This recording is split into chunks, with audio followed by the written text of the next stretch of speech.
కావలి పట్టణంలోని Telugu Desam party office నందు జరిగిన ముస్లిం మైనార్టీ సదస్సులో ఎమ్మెల్సీ ఇక్బాల్ గారు పాల్గొన్నారు. పై సమావేశంలో బీసీ సాధికార సమితి రాష్ట్ర సభ్యులు షేక్ షానవాజ్, కావలి పట్టణ ముస్లిం మైనారిటీ అధ్యక్షులు షేక్ రహీం, నెల్లూరు పార్లమెంట్ కమిటీ సభ్యులు రఫీ, హజరత్, కరీముల్లా, భారీ సంఖ్యలో మహిళలు, కార్యకర్తలు పాల్గొని 4% రిజర్వేషన్ మరియు ఉమ్మడి పౌరసత్వపై ఉన్న అనుమానాలను, పలు సందేహాలను ఇక్బాల్ గారు వివరించారు. వాళ్ళకు కూడా ఆస్తి హక్కులు ఉంటాయని సుప్రీంకోర్టు చెప్పారు. కాబట్టి నేను దీన్ని కూడా రాజ్యాంగ వ్యతిరేకం, ఇది ఖచ్చితంగా ఈ ఉమ్మడి పౌరస్మృతి గాని, సిటిజన్షిప్ అమెండ్మెంట్, వారసత్వ ఇది పౌర హక్కులు కల్పించే చట్టం సిఏఏ కానీ సుప్రీంకోర్టు ఖచ్చితంగా దీన్ని కొట్టివేస్తుంది. ఇది ఒకవేళ మేము కూడా దానికి ఇటువంటివి రాకుండా ఖచ్చితంగా పోరాడతాం. అంత తొందరగా యూనిఫామ్ సివిల్ కోడ్ చేసే పరిస్థితి దేశంలో లేదు. ఇదేమే ఇండియా, ఇది నార్త్ కొరియా కాదు. నార్త్ కొరియా కాదు ఇది. మనం కూడా 140 కోట్లు సబ్కా సాత్, సబ్కా సాత్ సబ్కా వికాస్ అని మోడీ గారు ఉంటారు. మీరందరూ తోడుండాలి. అందరూ అంటే ఏమన్నాడు, ముస్లింలు తీసేయాలి ఆయన. 140 కోట్ల భారతీయులు, 140లో మనం సుమారుగా 30 కోట్ల ఉన్నామా? ఈజీగా ఉంటాం. 30 కోట్ల పైసలకే ఉంటాం. ముస్లింలు, క్రిస్టియన్లు కలిపితే మైనారిటీ 18+, నౌ 24 ఎంత దాటింది.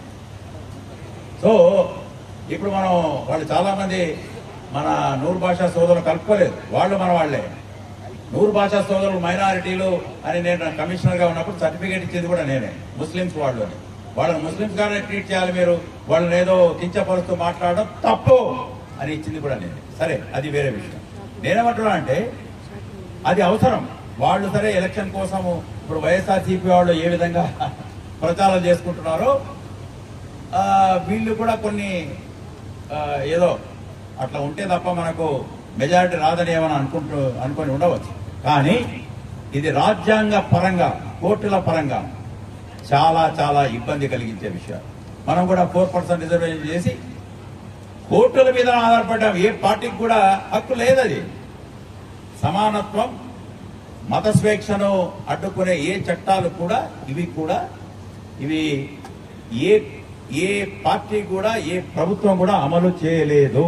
ఇది దయచేసి గుర్తు పెట్టుకోండి. అందుకోసమే చాకచక్యంగా నిన్న జగన్మోహన్ రెడ్డి గారు ఎన్ఆర్సీ మీద మాట్లాడండి సార్, మీరు ఎన్ఆర్సీని మేము అమలు చేయం. ఎన్ఆర్సీ బీజేపీ ఎజెండాలో లేదు. మేము ఎన్ఆర్సీ కాదు కదా, సిఏఏ కాదు కదా, యూనిఫామ్ ఉమ్మడి పౌరస్మృతి కాదు కదా, ఏది కూడా ఆంధ్రప్రదేశ్ లో చంద్రబాబు నాయుడు గారు ముఖ్యమంత్రి కాబోతున్నారు 140-150 సీట్లతో జూన్ 9న ఇక్కడ మా ముస్లిం మైనారిటీ సమాజానికి హక్కుల పరిరక్షణకు, వాళ్ళ సాంప్రదాయాలైన హిజాబ్, బుర్ఖా కర్ణాటకలో మనం చూశాం. ఆ సాంప్రదాయాల పరిరక్షణకు ఈ పార్టీ తెలుగుదేశం అధ్యక్షతన కట్టుబడి ఉంది. ఇప్పుడు నాలాంటి వాళ్ళు వైఎస్ఆర్ కాంగ్రెస్ పార్టీ నుంచి బయటికి ఎందుకు వచ్చామయ్యా అంటే, ఇదిగో సిఏఏ లాంటి వాళ్ళ మీద నాకు కూడా ఎందుకని మీరు మద్దతు ఇచ్చారనే బాధ ఉండేది. ఒక్కసారైనా ఇది అందరికీ వర్తిస్తున్నది. బీసీ, ఎస్సీ, ఎస్టీ, మైనారిటీ సామాజిక వర్గాలు, నా ఎస్సీ, నా బీసీ, నా ఎస్టీ, నా మైనారిటీ వర్గాలు. ఇందాక సోదరుడు చెప్పారు, మైనారిటీ వర్గాలు ముస్లింలు.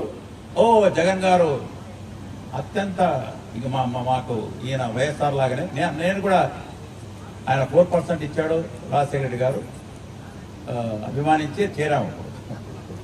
కానీ అంతకుముందే 2004లో తెచ్చాడు. 2002లో చంద్రబాబు గారు దీన్ని ఒక ప్రాతిపదిక తయారు చేశారు.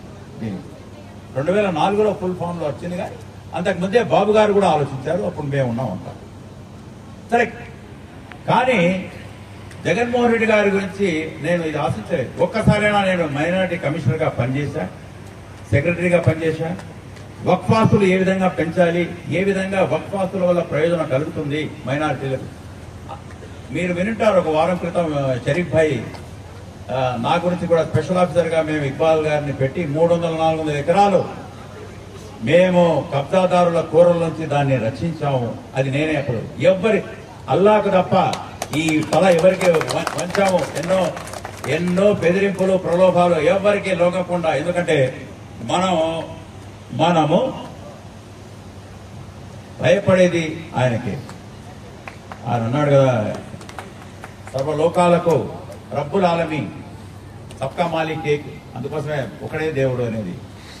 కాబట్టి వక్ఫ్ ఆస్తులు పరిరక్షించి నన్ను పిలిచి ఉండవచ్చు.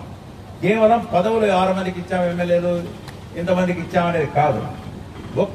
సరే 75 మంది ప్రజాప్రతినిధులకు 150 మందిలో ఒక్కరిని కూడా ఆయన పిలిచిన పాపాన పోలేదు. సరే సామాజిక వర్గం అంటారా, బీసీ, ఎస్సీ, ఎస్టీ, నేనే మైనారిటీ ఐజీని, మైనారిటీ కమిషనర్గా చేసిన వాడిని. ఆయన అందరినీ అన్న అంటుంటాడు ఊతపదంగా జగన్మోహన్ రెడ్డి గారు. ఇక్బాల్ అన్నా ఏమిటి, ఏమైనా చేయాలన్నా మన ముస్లిం సోదరి మండలకు అనేది. అప్పుడు అయ్యా మీరు దుల్హను ఎంతనే 50,000 కాదు, 1,00,000 వెంటనే రిలీజ్ చేయండి, ఈ 10వ తరగతి నిబంధన వద్దు. చంద్రబాబు గారు 40,000 మందికి పైన 200 కోట్లకు పైన అప్పుడు ఇచ్చాడు. విదేశీ విద్య వెంటనే ఆల్రెడీ పంపిన వాళ్ళు కూడా మీరు డబ్బులు ఇవ్వండి, మా వాళ్ళు అప్పుల్లో ఉన్నారు చెప్పి ఉంది. ఈ సిఏ లాంటి వాళ్ళకి మీరు ఒప్పుకోకండి. ఇప్పుడు చాకచక్యంగా ఏదో లేని ఎన్ఆర్సీ, రాని ఎన్ఆర్సీని మేము అడ్డుకుంటామని చెప్పడం కాదు. లేని రాని ఇది నాకు అత్యంత బాధాకరమైన విషయం. అందుకోసమే సరే ఇంకా కొన్ని నాలాంటి వాడికి అవమానాలు ఉన్నాయి. ఇక మిగతా వాళ్ళ సంగతి వేరు. అసలు మాట్లాడే పరిస్థితి లేదు. అది వాల్మీకి సామాజిక వర్గమా, ముస్లిం సామాజిక వర్గమా, కురుబ సామాజిక వర్గమా, ఎస్సీ సామాజిక వర్గమా, ఎస్టీ సామాజిక వర్గమా, ఎవరైనా కానీ అక్కడ పోయి ఇదిగో మా సామాజిక వర్గానికి ఇది మేలు చేస్తుందని చెప్పే పరిస్థితి వైఎస్ఆర్ కాంగ్రెస్ పార్టీలో లేదు. వినే పద్ధతి కూడా ఆయన దగ్గర లేదు. మూడవది ఇక